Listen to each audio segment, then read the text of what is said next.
Hey, welcome to the Digital Insurance Agent Podcast. So glad you're with us today. And joining me is Matt Ruttenberg with Life Inc. And we are going to talk today about adding those high net worth, high income business owners to your book of business. Matt, thanks for joining me today. Yeah, Carl, thank you for having me on. I appreciate it. Absolutely. So tell us a little bit about your journey, how you got into your side of the business, and then we'll dive into our topic for today. Yeah, absolutely. So long journey. I've been in the industry for 21 years or something like that.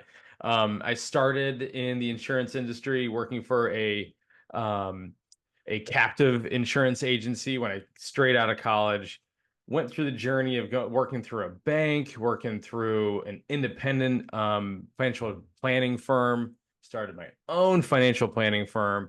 But then maybe about 8 years ago, I decided to really hone in on becoming a specialist instead of being a generalist. So I always felt like I was being a generalist when I was a financial advisor, financial planner, and I really loved working with business owners and my peers along with that. So I was living in Southwest Florida at the time. And when you're living in Southwest Florida, where's all the money? It's the retirees, right? That's where all the retirees were.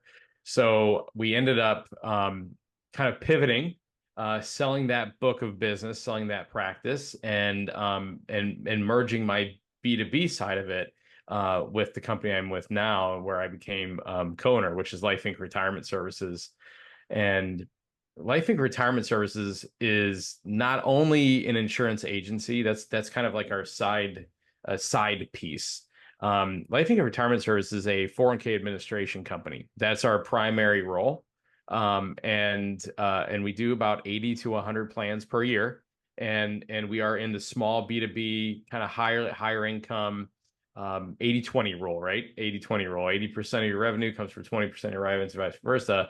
But our niche is high income business owners. Perfect. So you just unpacked a whole lot of gold nuggets there that we're going to park on for a couple minutes. And the first one is being a specialist, not just a generalist. And so I meet so many agents that because they, are property casualty agents or they're life and health agents and they've got all these different companies they represent, or they have all these products they represent. Uh, they just puke out every possible product that they offer, and they haven't honed in on what do they specialize in. They're not an expert in anything. And you brought up that idea of specialization. So when you talked about that, how did you originally arrive at your specialization when you first started down that path? How did you figure out what were you going to be the specialist in?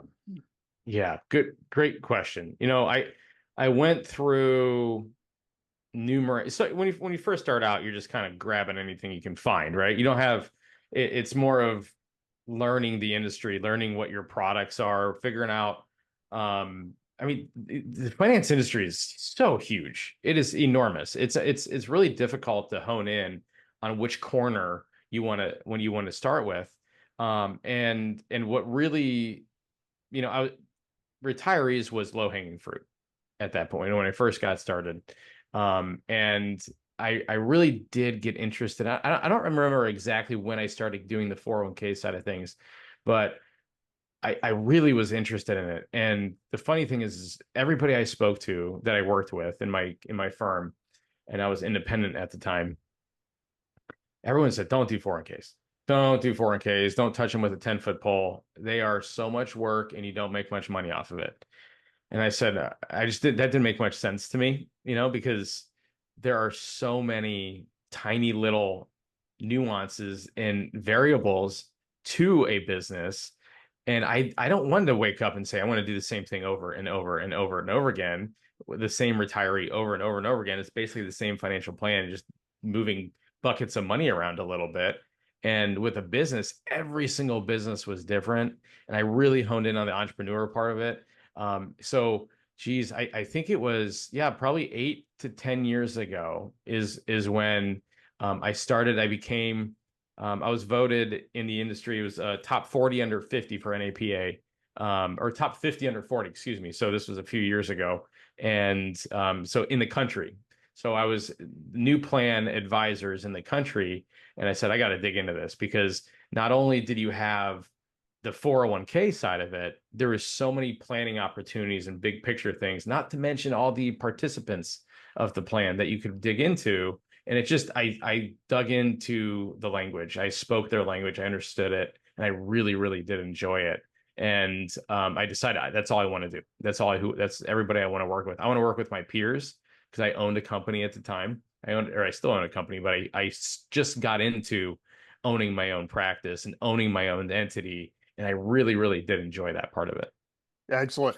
Yeah, you bring up a really interesting point here. Part of that is figuring out who do you enjoy working with most of all. Mhm. And that's who do you want to spend all day, Yeah. talking to. I think that's critical. But you bring up something else I think is critical, and that is who do you resonate the most with. So here you are, an entrepreneur talking to other entrepreneurs, and that's a much easier conversation. And so the next thing that you kind of brought in this iteration is you begin to fine tune, and so that brought you into, I want to work with entrepreneurs, I want to start working with plans, but now there's this next step of you have to become the expert in that. Mhm. And so what's the learning curve? So it's not just enough to say, yeah, this is who I want to work with, this is what I want to specialize in. What are the next steps then to become the expert in your field? Yeah. So, I think there's two ways to look at that. First is I dare to say product, but how about solution, right? So what are you diving into as a solution? So in my world, it was 401k, right? A tax code, not just a product, a tax code. And there's a ton of 401k advisors out there, right? There's tons and tons and tons. There's three roles to every 401k plan. There's one, the custodian, where's the money being held, right? That's one. Two, who's the advisor, who's choosing the investments. But three is the administrator. The 401k administrator is the guts of the whole plan, the compliance, the tax code, the plan design, everything is based on the plan administrator and the plan document associated with it. So that was the core of it, right? That's the core of a 401k plan. And that's where I connected myself to. I had been working with Life Inc. Retirement Services as an advisor, and I wanted to learn more. And an advisor usually is the base level, but the administrator is where you really dig into tax code and in law and all sorts of different nuance that have to go with the plan. So that's just one step. Is you absolutely have to know inside and out, left and right, up and down, everything about that solution or product or tax code or whatever it is you're doing. But then two, I'm a believer in starting with a niche. Um, they say businesses in general is way too broad. I want to work with business owners. That's way too broad. That's the mass majority of, or let's say, I guess, mass majority of the country, right? Is business owners. So who is it that you want to dig into? And that's where you mentioned resonating. Who do you resonate with most? I said business owners in general, right? But then it's about what is the niche that you want to start with and learn everything about that niche, that industry, architecture, optometry, whatever, legal, whatever it is. And usually I think you have to have some sort of connection, a personal connection to that, not just that industry makes a lot of money. That I don't think that's what you should do. Because there's always businesses that make a lot of money in every single industry, right? There's very successful plumbing companies and electricians and any blue collar, white collar, anything. It's just find one that you resonate with and you connect with and learn everything about it because you might have connections there. And then as you learn that more and more, that is saying, hey, I work with high income blank, and this is what I do. And as soon as you get into that, you can start expanding that niche out from there, from that center, and say, okay, who else? Who do plumbers work with? Who do architects work with? Okay, maybe they work with contractors. Let's expand out to contract. And then all of a sudden you learn all these different niches, and you can be, and then you're more of a, I don't want to say a generalist, but you can work with a lot more businesses at that point and a little bit more broad. So starting with a niche and digging in gives you a path. Because otherwise you're looking back, you're like, there's a lot of businesses to work with. There's a lot. Who do I start with? At least it gives you a path to start with. Excellent. I think that's great advice of narrowing down to a niche, focusing on that niche, learning that niche, becoming the expert in that niche, Mhm. and then building out from there. So, let's talk through, kind of the topic that we're getting into is you've developed that niche. Now, hopefully you've got some inroads already. Yeah, but let's say you're really kind of starting out and you don't necessarily have a lot of inroads. Uh, what are the first steps? How do you start to penetrate that niche? How do you get in front of those high value people Yeah. within that niche? And how do you start to get a foothold and gain some momentum? Yeah. That's a really, really, really, really good question. So there's two things that business owners care about most, right? And that's when it comes to business, right? It's how to grow your business and taxes, right? This is where I come from. I believe taxes is the solution that they're all looking for. And I believe it or not, we work with a ton of businesses, and most of them do not have a team. They do not have a team. Will get a multi-million dollar company that wakes up one day and says, "Wait a minute, I'm netting a profit of $500,000 a year, and I don't have anything set up. I have nothing set up, and my taxes are way out of control because they've been looking down forever, and now they look up and say, wait a minute, I actually am doing very well here. Now I need a solution." So if you go into this is one thing. You can never go into a business and say, "Hey, I'm an insurance agent. I have an idea." Because what do they associate insurance with? Just negative, negative, negative. Commercial prop, P&C, and all the insurances that they legally have to have. They don't want to talk to you. They don't ever want to talk to you. So you have to come in with a solution that they actually need. Now, unless you're a marketing person like yourself, you can help them with the marketing side of things, but we can't do that. We can help them with the tax side of things. So you need to have solutions that are very niche appropriate. That's why you have to understand that niche. So what is it that they work on? What is the makeup? What does the employee pool look like? What kind of pay, what kind of income do they have to pay? Is there a lot of turnover in that industry? You have to really, really dig in and understand it in order to give them the solutions of that, of the taxes, in my opinion. Everything has to come down to taxes. You have to speak that language, and you have to study the tax code that is associated with that niche. So, for example, if you're in a manufacturing company, if they manufacture a cog of some kind, whatever that is, it does not matter. Maybe it's maybe you're close to Detroit and you want to get it, and there's a lot of auto industry and they're manufacturing all sorts of different auto parts. What do they need? They need tax help. Have you heard of R&D tax credits, research and development tax credits? That's just one example. If they're creating a product and they're using material to test that product and man hours to test that product, that is a solution that if they've not looked up in 10 years and they don't have a proper accountant, that is a very much overlooked tax plan. So what do you do with that? You say, hey, I just saved you several $100,000 a year. Let's do something appropriate with that. Let's put that towards the business in the form of X, Y, or Z. So that's just one example of a very specific industry that would qualify for a very specific tax code. Exactly. I think I hope our audience is really paying attention to that because I'm sitting here thinking about, there's an agent out here going, well, gosh, I don't have a tax advantaged, you know, service that I can offer that client.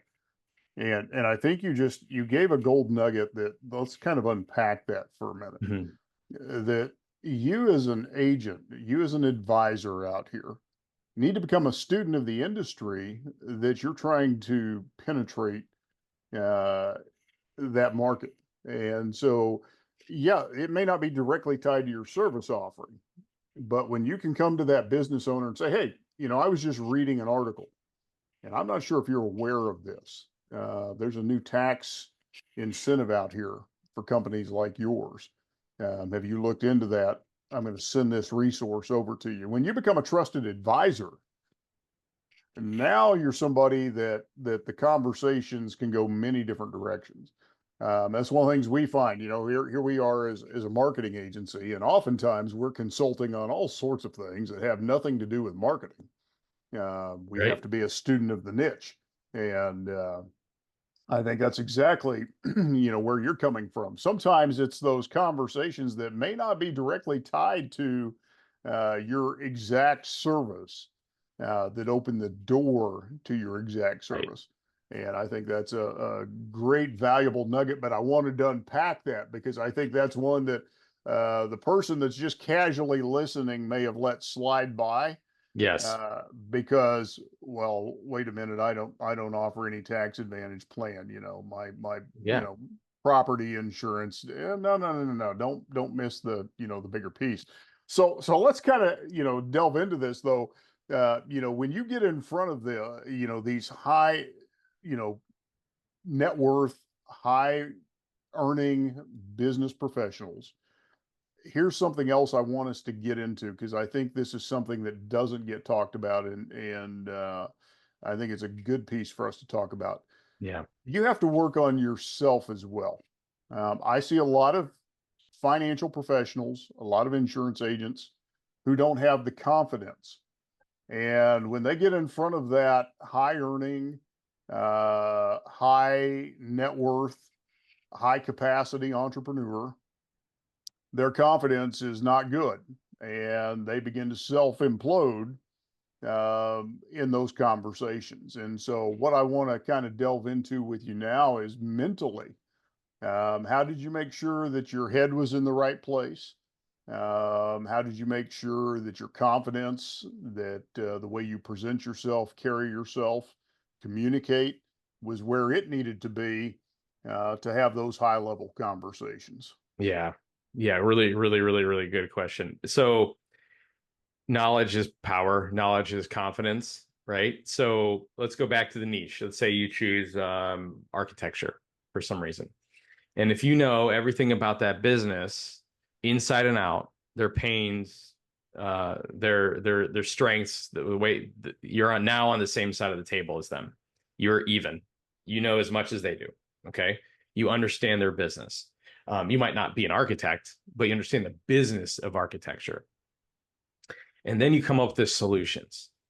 And then once you do that, you know more than 99% of architects about how to solve that problem. You know 99%, you know more than 99% of insurance professionals about the architecture industry. And then when you get to that point, people are seeking you out for your help. And once that happens, your confidence goes through the roof.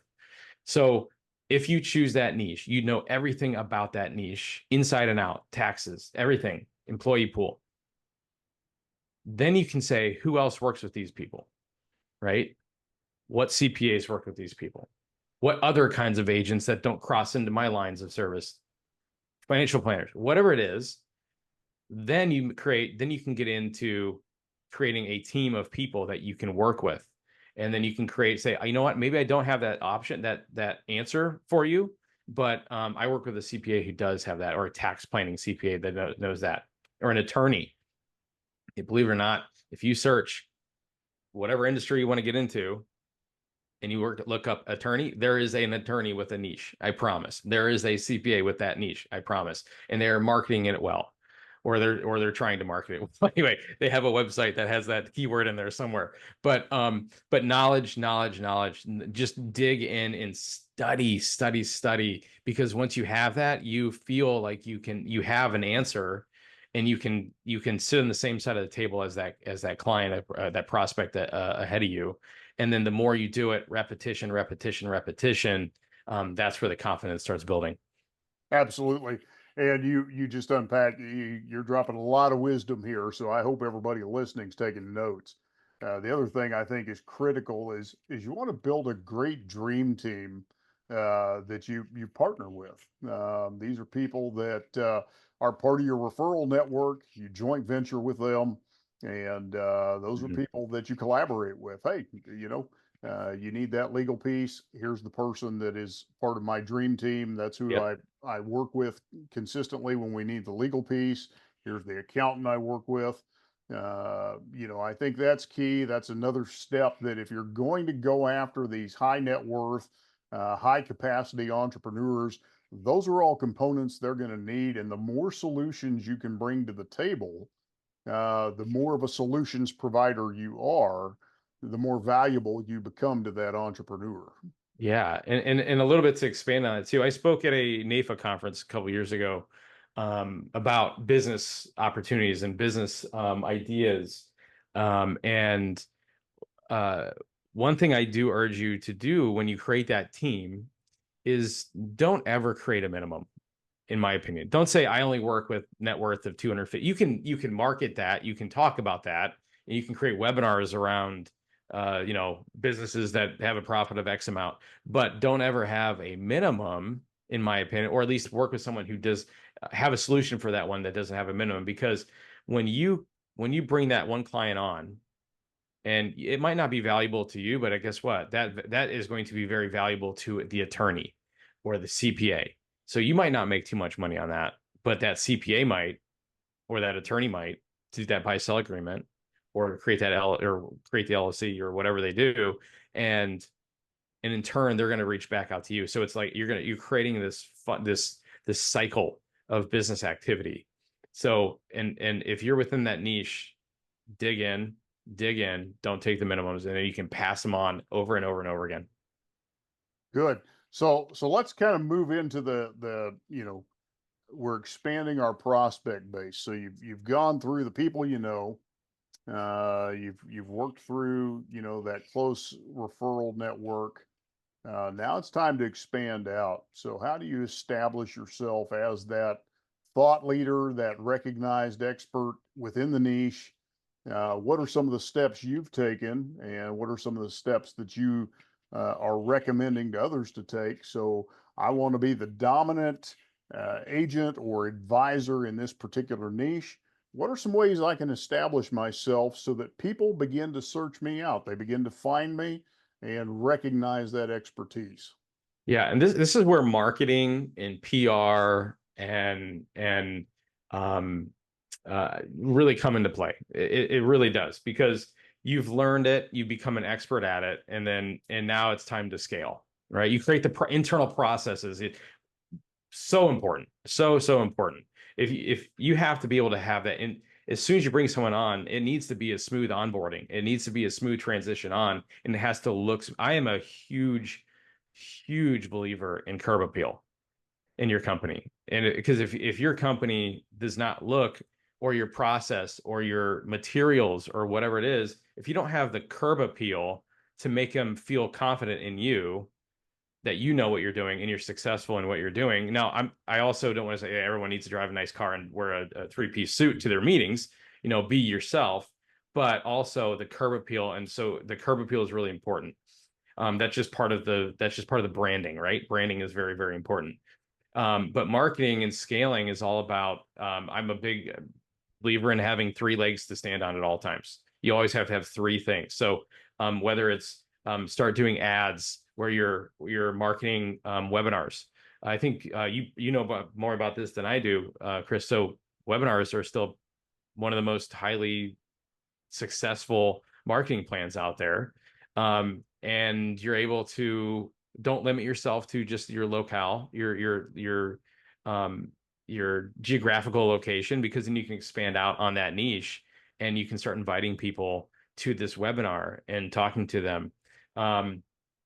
Ad campaigns, PR, speaking opportunities.